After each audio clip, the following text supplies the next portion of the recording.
Hi.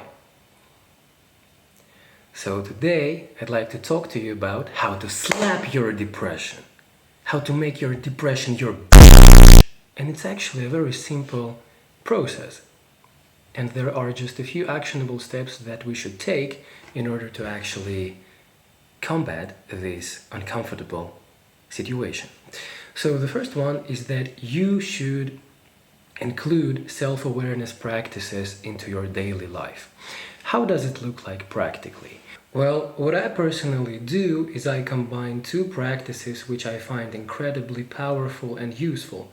First one is meditation, and meditation for you data cells out there has been scientifically proven to reduce your anxiety levels and to actually put your brain in a state which is identical to the state in which your brain is in when you wake up or just before you fall asleep, which is actually a state which is associated with heightened creativity.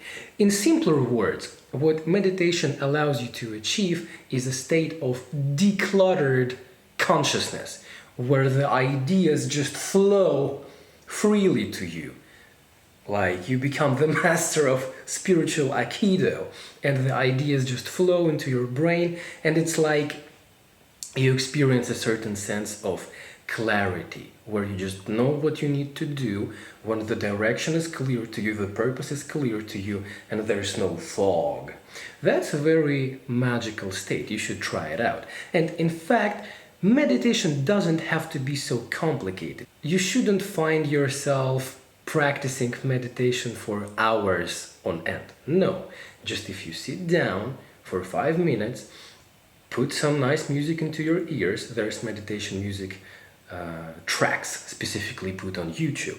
You can try those, or you can even try binaural beats.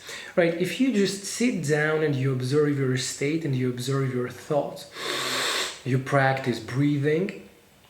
Right, you can try guided meditation for that. There's free stuff. There's free stuff available on YouTube, right? And you just try to observe your state. Try to observe your thoughts, right? That's the first part. What that will do to you is it will put you in this more clear, more calm, more grounded state, and it will set a foundation for all of your next actions and decisions. That's a very important part though, because before you do anything else, you really want to put yourself in that state where there's no clutter, no fog, where you can clearly identify the obstacles, the purposes, and where you can really become when you can really put yourself in a state where your own intuition can reach you, when your subconsciousness can finally clearly speak to your consciousness and you're finally able to hear. That's really important.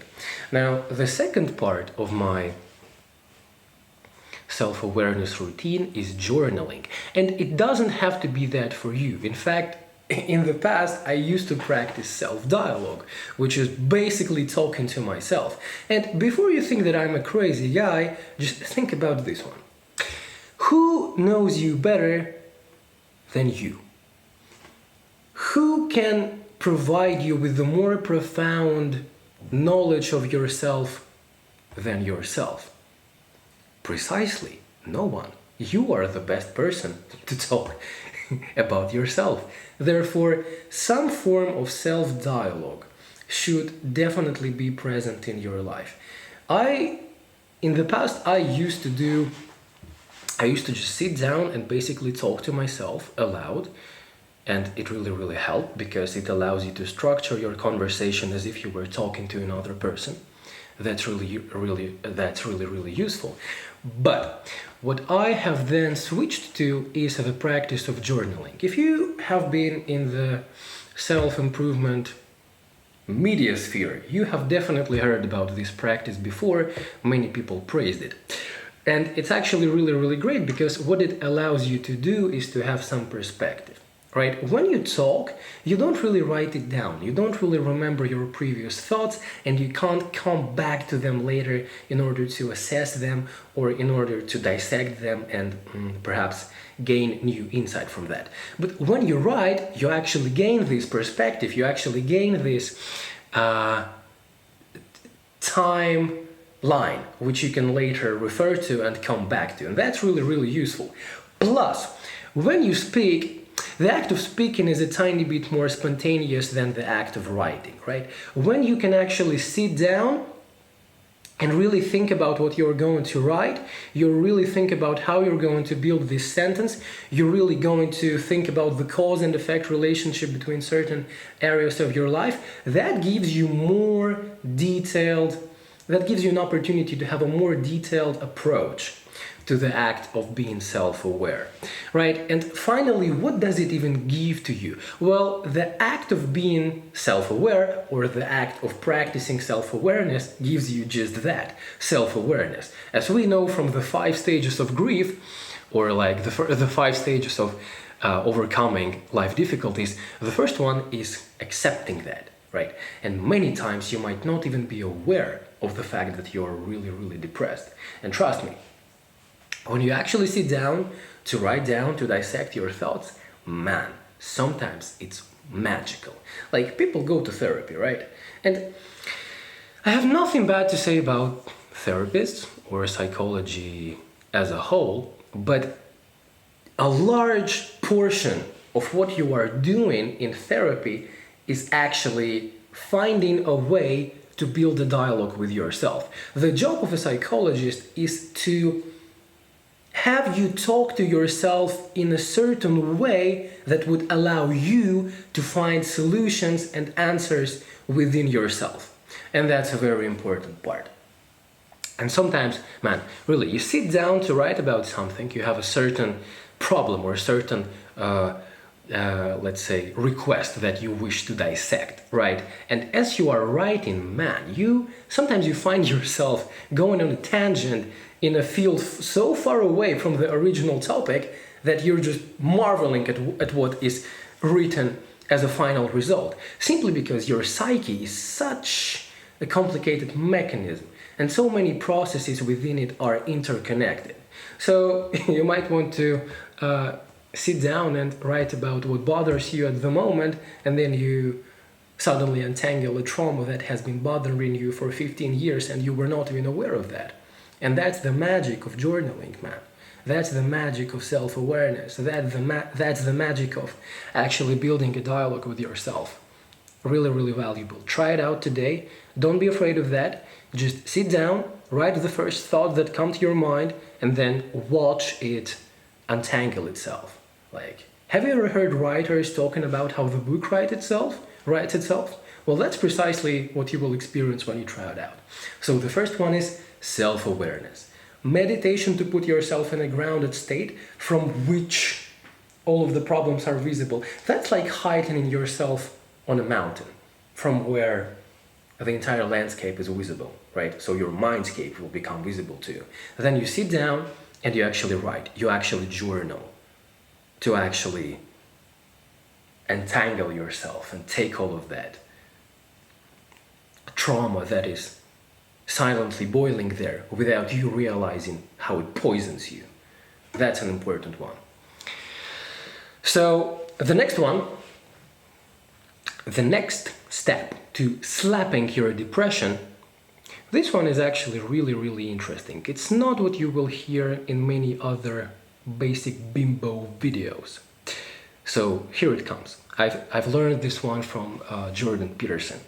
So I've learned from him that in humans, the sense of happiness actually deeply correlates with the sense of progress that you make towards a valuable goal.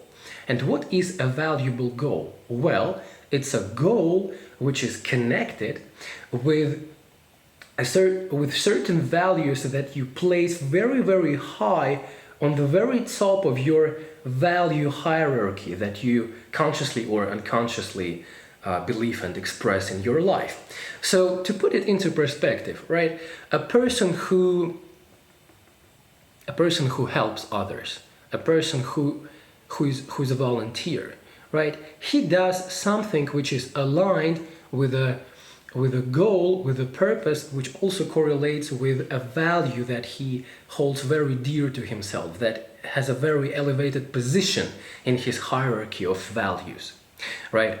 So that's the first one.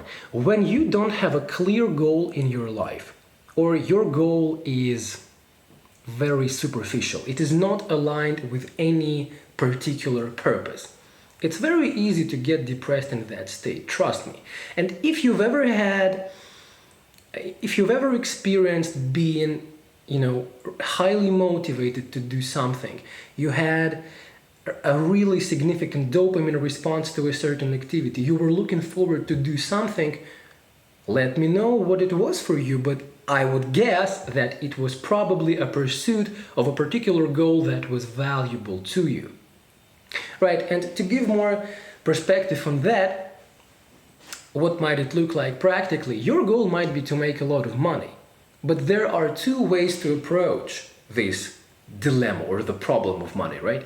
You might think about it as the goal itself, to become filthy rich, or you can think about it as a means of achieving a higher purpose, retiring your mother, giving back to the community, developing something that would contribute to society in a profound way, right? The first goal is superficial. It doesn't serve a purpose. Therefore, it doesn't make you very, very happy.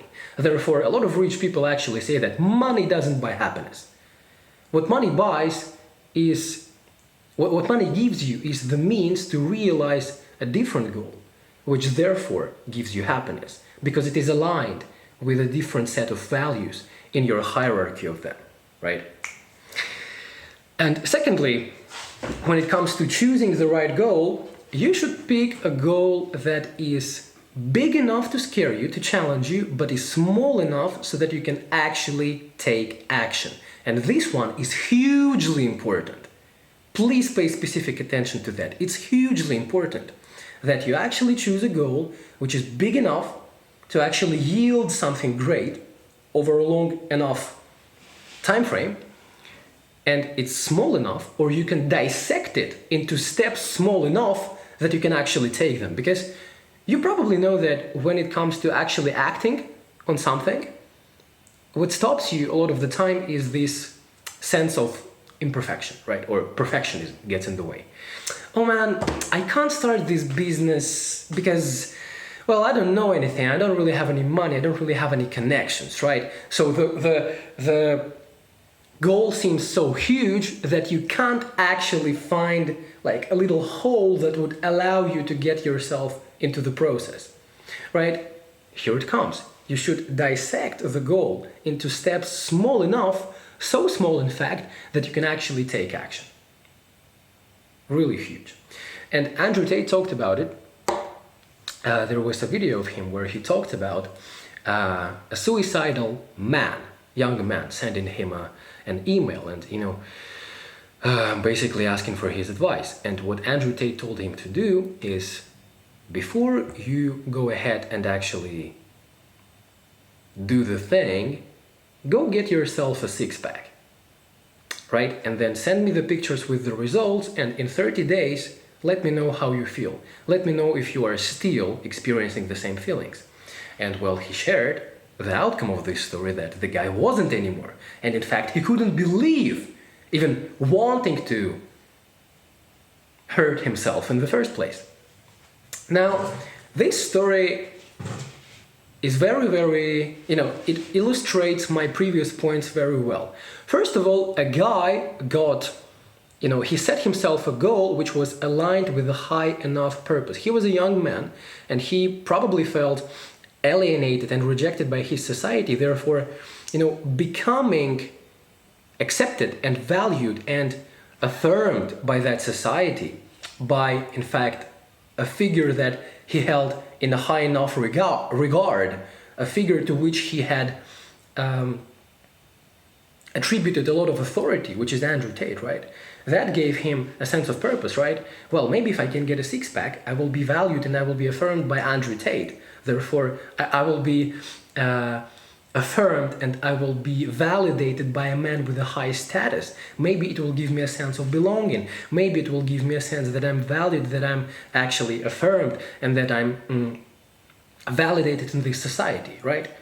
If you've ever seen the Maslow's pyramid of needs, societal needs and the need for societal approval is not actually very low on that pyramid. It's a little bit up there, right? So first of all, it gave him a sense of value, this goal, right? It gave him a sense of a valuable pursuit. That's the first part. And secondly, that goal was big and scary enough, right? Because when you're fat or when you're really, really skinny, you're quite far away from a six-pack, aren't you? But a six-pack is a pretty simple goal in a sense that you can dissect it into steps small enough that you can actually take action today.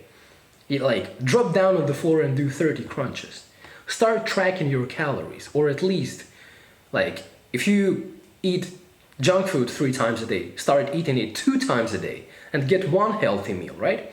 So I really like that story because it illustrates the whole point really, really well.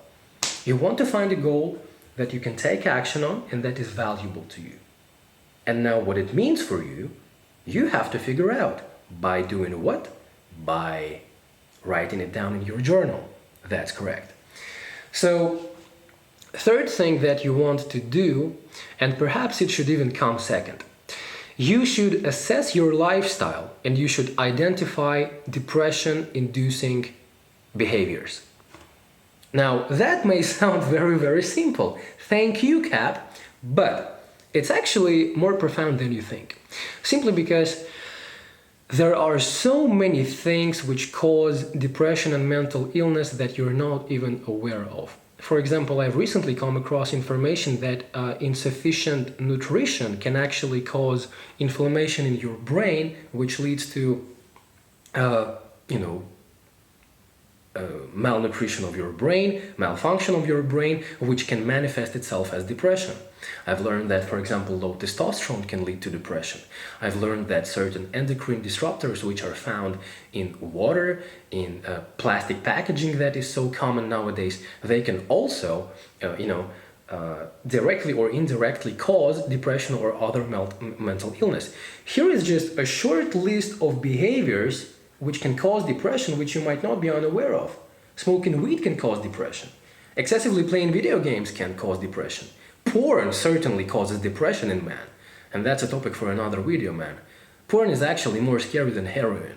Did you know that? It's actually backed by science and research. But that's a topic for another video. So, assess your life.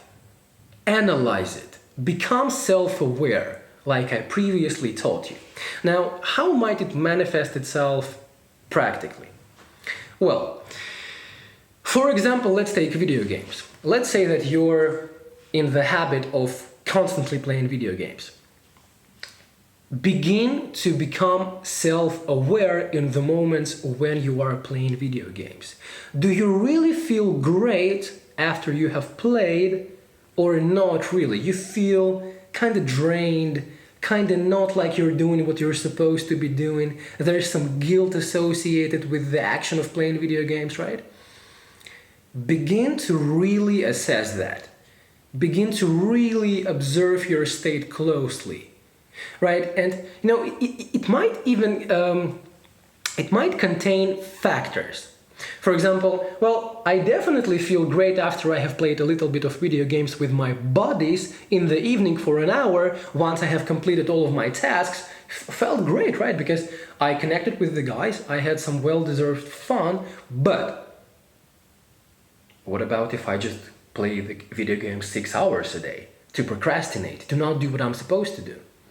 That might make me quite depressed, right? So begin to observe every action in your life. What makes you feel great? What makes you feel as if you have accomplished something? What makes you feel as if you are being a degenerate? What makes you feel guilty after you have done it? Begin to observe that. Begin to write that down. It's very important. Not just think about it, write it down. That's hugely important. So become self-aware of behaviors which are depression-inducing in your life. Research that, become self-aware of that. Do it. Now, the fourth step, get your physical health right. Now, this one might not be so obvious and it deserves a video on its own, but here are just a few questions that you should ask yourself. Am I getting enough sunlight every day? Am I being outside enough every day? Do I exercise regularly? Am I in a healthy body fat percentage range? Is my body lean enough? Is my body functioning well enough? Right? Do I eat healthy enough? Right? How are my anxiety levels? Right? Once you begin to assess all of these questions, once you begin to fix them a little bit, trust me, physical health and mental health are interconnected to the core. You simply cannot be mentally healthy and physically sick, and vice versa. Like, it's very, very hard to express the most vibrant and vigorous and healthy version of yourself physically and be sick in your head, because these two systems are interconnected. And inevitably, the sickness in one part of your being manifests itself in another part of your being.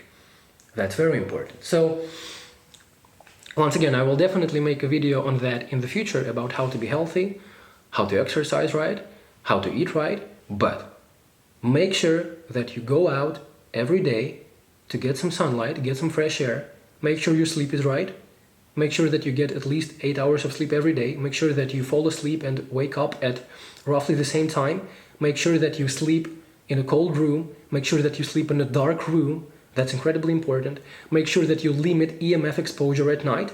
Turn off your Wi-Fi router, turn off your computers, turn off your screens, turn off any EMF inducing devices. They disrupt your sleep. Little secret. And I will make a detailed video about sleep in the future, but I'm telling you all the secrets right now in a condensed form. Make sure not to eat 3 hours prior to bed. Make sure to limit blue light exposure 2 hours before bed, right? So it means that you either wear blue light blocking glasses. I actually have them right in front of me, but I use them as a phone holder to film myself. So there are glasses which block blue light. They are very cheap, Google them. They're a very useful investment. I immediately noticed that my eyes were less tired once I started wearing them. And I work in front of a computer all day. That's my job. Your phone, your computer has settings which remove the amount of blue light. Use the night theme at night. Essentially do everything that you can to limit blue light exposure. Ideally, turn off all of your screens before bed. 2 hours before bed. But we all know that nobody's going to do that. Therefore, invest in some blue light blocking glasses. I bought mine for like, I don't know, $15 or something. That's cheap. And also use the blue light blocking settings on your computer and your phone. If you're unaware of how to do that, Google that. But do that. Do that. It's very, very important. Your sleep. So yeah. Make sure that you exercise at least three times a week. Make sure you go outside every day at least once. Make sure that you get some morning sunlight into your eyes. That sets up your circadian rhythm. Make sure that you sleep 8 hours per night. Wake up and fall asleep at the same time. Ideally between 10 and 11 p.m. That's backed by research, by the way. Block EMF, block blue light before bed, and don't eat before bed. So get your physical health right. There's going to be another video dedicated solely to that topic later. And finally, step number 5, which is perhaps one of the most difficult ones, but definitely the one that will give you a lot of results, is that get your communication right, get your tribe right, get your society right. You know, there's a saying that you become the 3 people who you hang out with most of the time. And I have definitely experienced that to be true in my own life. You see, the people who you surround yourself with, you become a reflection of them by subconsciously absorbing their beliefs and their behavioral patterns just by being in their presence. It's impossible to avoid. That's just how humans are designed to be. So if you have some toxic friends who are weighing you down, who you feel are forcing you into negative habits and behaviors, who don't want to grow, who don't respond positively to your growth, right? For example, say you have a body and you're hanging out together, smoking or drinking or playing video games, and you tell him, hey man, maybe we should hit the gym, kind of get our physical health in order, and he responds negatively to that. This is not conducive to your growth. And I'm not telling to cut this person immediately from your life, but begin to assess, begin to really analyze how this relationship is affecting your life. And once you become aware of that, you either talk to him, right, and you either find a common ground to work from, or these people just depart from your life naturally, simply because your frequency doesn't align with theirs. It naturally happens in life, right? Assess your circle. Really sit down and analyze, how are people around me affecting me?